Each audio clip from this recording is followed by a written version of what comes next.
ম্যানমাৰৰ আলফা স্বাধীনৰ শিবিৰত হোৱা আক্ৰমণৰ ঘটনাই অসমৰ ৰাইজৰ লগতে সদৌ অসম ছাত্ৰ সন্থাকো উদ্বিগ্ন কৰি তুলিছে। যদিও আলফাৰ সৈতে আমাৰ লক্ষ্য আৰু পন্থাৰ পাৰ্থক্য আছে, তথাপিও অসমীয়া সন্তানৰ মৃত্যুৰ বাতৰিয়ে আমাক মৰ্মাহত কৰিছে আৰু ছাত্ৰ সন্থাই শোক প্ৰকাশ কৰিছো। সদৌ অসম ছাত্ৰ সন্থাই দীৰ্ঘদিন ধৰি আলফা আৰু ভাৰত চৰকাৰৰ মাজত শান্তি আলোচনাৰ পোষকতা কৰি আহিছো। এক সন্মানজনক পৰিৱেশত যাতে এই আলোচনা অনুষ্ঠিত হয় তাৰ পৃষ্ঠপোষকতা কৰি আহিছো আৰু উভয় পক্ষকে আমি আহ্বান জনাই আহিছো এটা শান্তি আলোচনাৰ পৰিৱেশ গঢ় দিবৰ কাৰণে, কাৰণ অসমৰ ৰাইজে শান্তি বিচাৰে।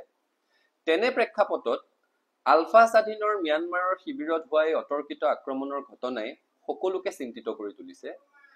এনে অতৰ্কিত আক্ৰমণে শান্তি আলোচনাৰ বাটত হেঙাৰ সৃষ্টি কৰিব পাৰে, যিটো সদৌ অসম ছাত্ৰ সন্থা বা অসমৰ ৰাইজৰ কাম্য নহয়। আৰু সেইকাৰণে আমি কেন্দ্ৰীয় চৰকাৰক পুনৰ দাবী জনাব বিচাৰিছো, কেন্দ্ৰীয় চৰকাৰে এক নিৰৱচ্ছিন্ন প্ৰচেষ্টাৰ জৰিয়তে আলফাৰ সৈতে শান্তি আলোচনাৰ প্ৰক্ৰিয়াটো ত্বৰান্বিত কৰিব লাগে আৰু এই শান্তি আলোচনা যাতে এক সন্মানজনক পৰিৱেশত অনুষ্ঠিত হয়, অসমৰ মুখ্যমন্ত্ৰীগৰাকীলৈ আহ্বান জনাইছো তেওঁ সেই ক্ষেত্ৰত উদ্যোগ গ্ৰহণ কৰিব লাগে।